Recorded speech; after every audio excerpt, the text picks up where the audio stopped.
Alan R. Gibson is a writer, actor, marketer, and iconoclast who once went around the world in just 138 days. This journey and his voracious appetite for reading have helped inform his vision for the future, and that's a vision he plans to share with us tonight. Please welcome Alan.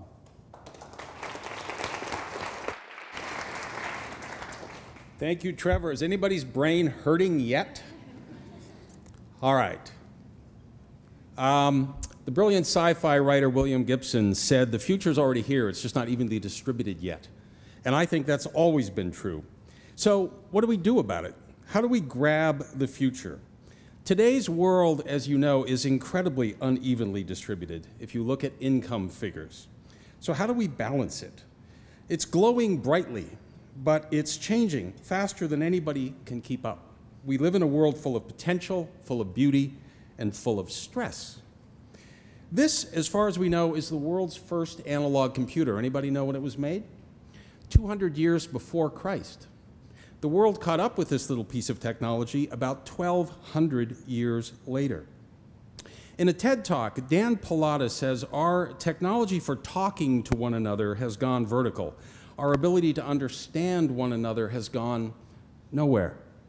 So, will Google Translate fix that?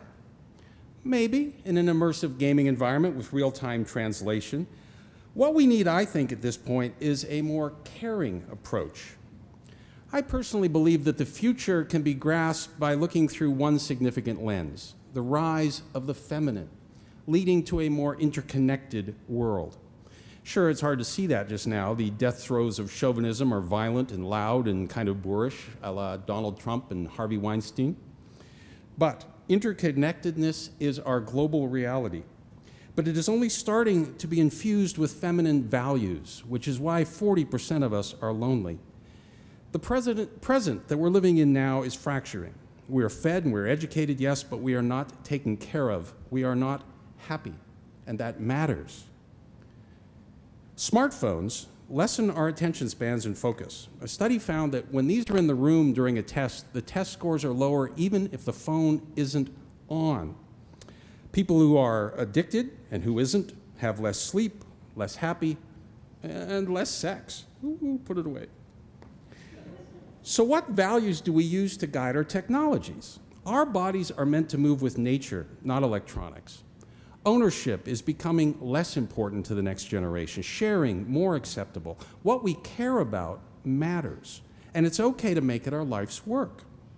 Old models of economics, of governance, of war, religion, none of them really seem to be up for the challenge of shaping a balanced global future for the majority of people in an age of abundance. So maybe we need to start with us, little old individual human beings. Maybe we need to start shaping the future by taking care of first ourselves and then our physiological connections. As most people now live in crowded cities, and as more of our lives are lived in virtual spaces, what are the experiences and technologies that will add to people's well-being?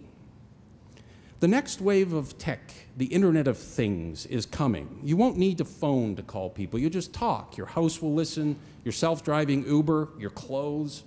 But will we be happier then? Will someone here do the work to make it so? McLean's recently noted that the price of buying into the products and thus the ideas of the tech giants may no longer be worth it. As Canadians, we have the world's broadest, deepest, and richest frontiers of possibility and opportunity.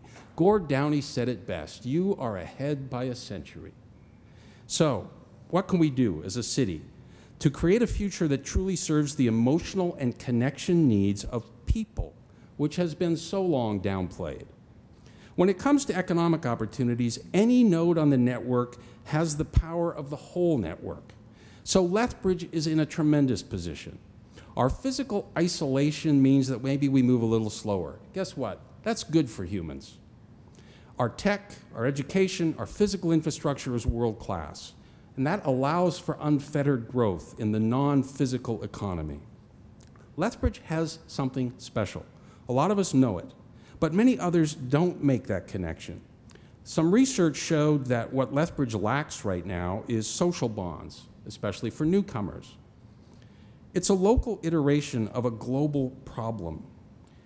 So some good advice about grabbing hold of the future today.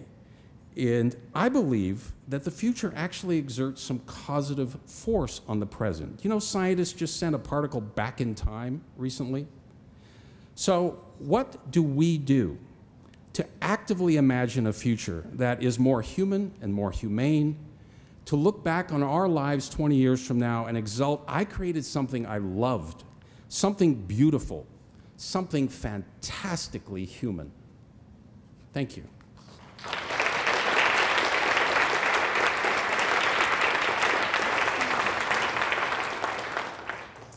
I think Alan just gave us our homework for next week, so that's great. Thank you.